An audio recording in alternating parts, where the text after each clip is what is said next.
warahmatullahi wabarakatuh. இன்னைக்கு நம்ம பார்க்க போறது பீஃபையோ ஈரலையோ வச்சு நம்ம கிரேவி பண்ண போறோம். இதுக்கு நம்ம வந்து இந்த அளவுக்கு ஆனியன் வந்து எடுத்துக்கலாம். ஒரு கைப்பிடி ஆனியனை மிக்சியில் போட்டுக்கலாம். அடுத்து இந்த மாதிரி சைஸ்ல 2 டொமேட்டோவையும் மிக்சியில் போட்டுடலாம். இதை நல்லா அரைச்சிட்டு இப்போ நான் அரைச்சி வச்ச பேஸ்ட்டை இந்த பிளேட்ல வந்து மாற்றி வச்சுக்கலாம்.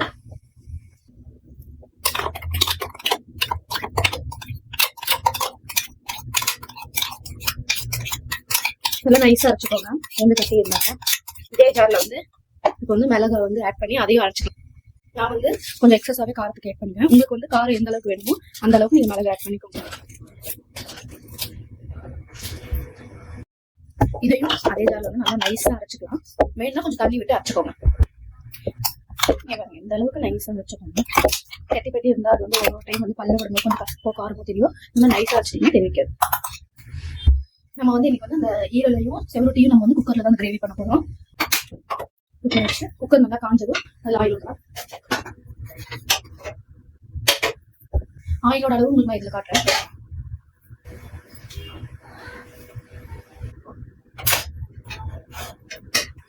இந்த குழம்பு கரண்டி அளவுக்கு வந்து ஒரு கரண்டி,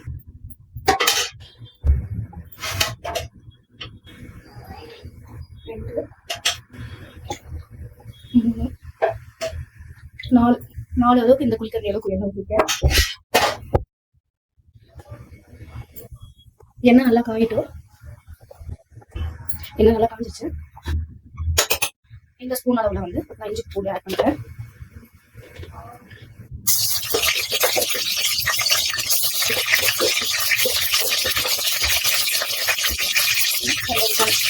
ரெண்டு 5 ஸ்பூன் அளவுக்கு இஞ்சி பூண்டு ஆட் பண்ணிருக்கேன்.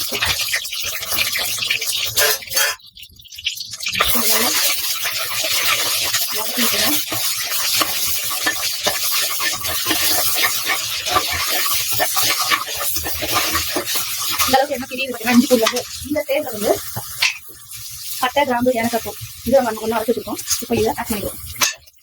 இதை வந்து அளவு எப்படின்னா உங்களுக்கு இஞ்சி பூண்டு அளவுக்கு ப்ரௌனிஷ் ஆகல இதோட அளவு தான். இதுக்கு மேலே நீங்கள் எக்ஸ்ட்ரா போட்டீங்கன்னா கசப்பு. ஸோ அதனால அளவாக காசு போட்டுக்கோங்க.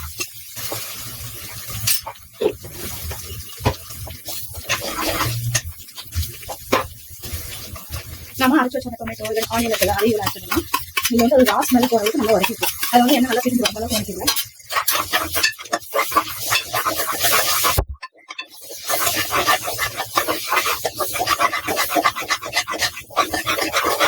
இது நல்லா வரட்டும். நல்லா பிரிஞ்சு வச்சுக்கோ. உங்க காரத்துக்கு தகுந்த மாதிரி மிளகாத்தூள் ஆட் பண்ணிக்கோங்க. பெப்பர் ஆட் பண்ணுறதுனால கொஞ்சம் காரம் ஸ்பைசியாக இருக்கு. நீங்கள் வேணும்னா மிளகாத்தூள் கம்மி பண்ணிக்கோங்க.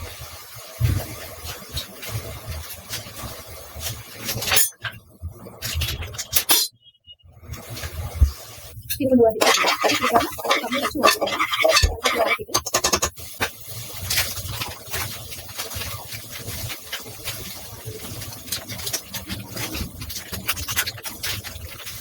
மல்லிப்பு 1 ஸ்பூன் போட்டுக்கலாம்.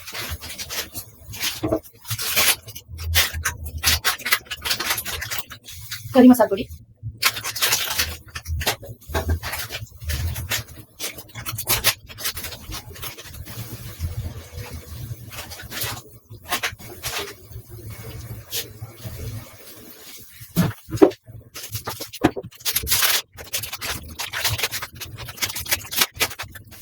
Mutton masala 1 spoon. இப்போ இதையும் நல்லா வதக்கிக்கலாம்.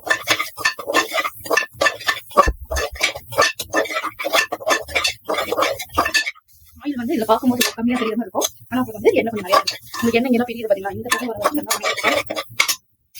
இப்போ நம்ம அரைச்சி வச்சுருக்கோம். அந்த பெப்பர் மட்டும் தான் போட்டு அரைச்சிருக்கோம். மிளகு போட்டு அரைச்சிருக்கோம். கம்மி லைட்டா விட்டு அரைச்சிருக்கோம். இதை ஆட் பண்ணிடலாம். காரம் நல்லா பிடிக்கும்போது கொஞ்சம் பெப்பர் ஜாஸ்தியாகவோ இல்லை மிளகா தூள் சேர்த்துக்கோங்க. இப்போ வந்து எண்ணெய் கொஞ்சம் ட்ரையா இருந்தால் லைட்டா எண்ணெய் விட்டுக்கோங்க. இந்த அளவுக்கு வந்துடும். நல்லா வதக்கணும். இந்த வதங்கிறதே வந்து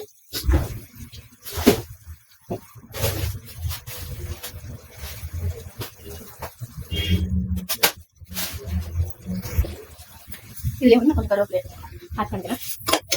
சேர்த்து வதக்கிக்கலாம்.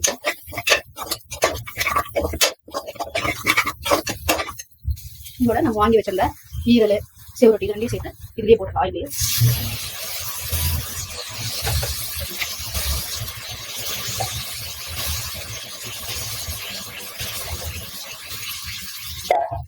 இதையும் மசாலாவும் நல்லா பரப்பி விடலாம்.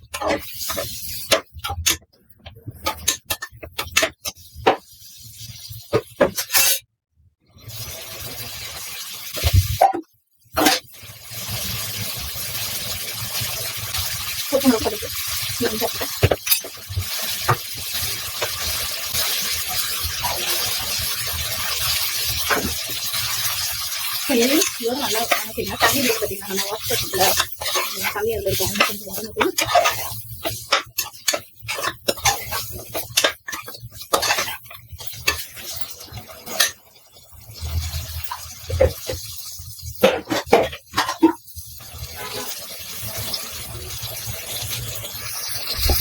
பார்த்தா தெரியும் உங்களுக்கு நல்ல எண்ணெய் இந்த ஓரத்துல எல்லாம் பார்த்தீங்கன்னா நல்லா பிரிஞ்சு வந்துருக்கு.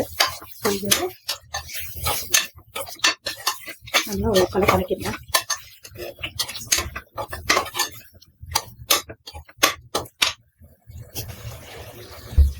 இப்போ நல்லா வதங்கிடுச்சு, எண்ணெய் நல்லாவே பிரிஞ்சு வந்துருச்சு. ஸோ இந்த டைம்ல வந்து நாங்கள் தண்ணி ஊற்றிக்கலாம். நான் இந்த டம்ளர் அளவுக்கு தான் எடுத்திருக்கேன்.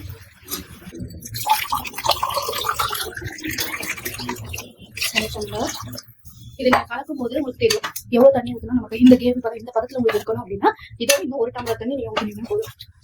இப்போ எனக்கு வந்து இதுல வந்து இந்த எசன்ஸ் கொஞ்சம் என்ன இருக்கணும், ஏன்னா ஆறுச்சுன்னா கொஞ்சம் கிரேவி வந்து கெட்டியாயிடும். 2 2.5 நல்லா மிக்ஸ் பண்ணிக்கலாம். தண்ணி மாதிரி தான் இருக்கும், ஆனா உங்களுக்கு வந்து இந்த கறி வேகும் போது விசில் வரைக்கும் கெட்டியாயிடும்.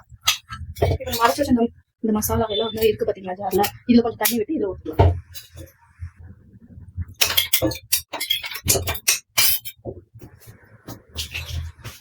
பார்த்தீங்கன்னா எவ்வளவு மசாலா எடுத்துட்டீங்கன்னா தண்ணி ஊற்றலாம்.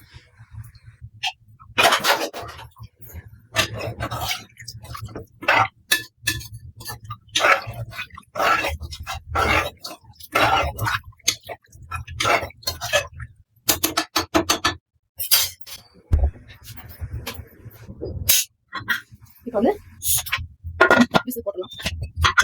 6 விசில் விட்டுருங்க கறி வேகத்துக்காக.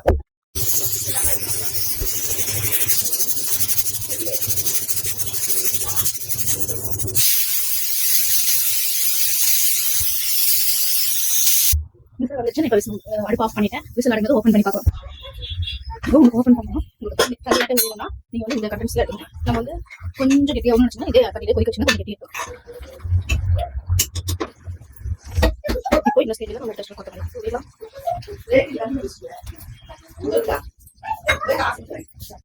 நம்மளோட கிரேவி சூப்பரா ரெடி ஆயிடுச்சு. இதை வந்து சப்பாத்தி, தோசை இந்த மாதிரி சைடிஷ்க்கு சாப்பிட்டா சூப்பரா இருக்கும்.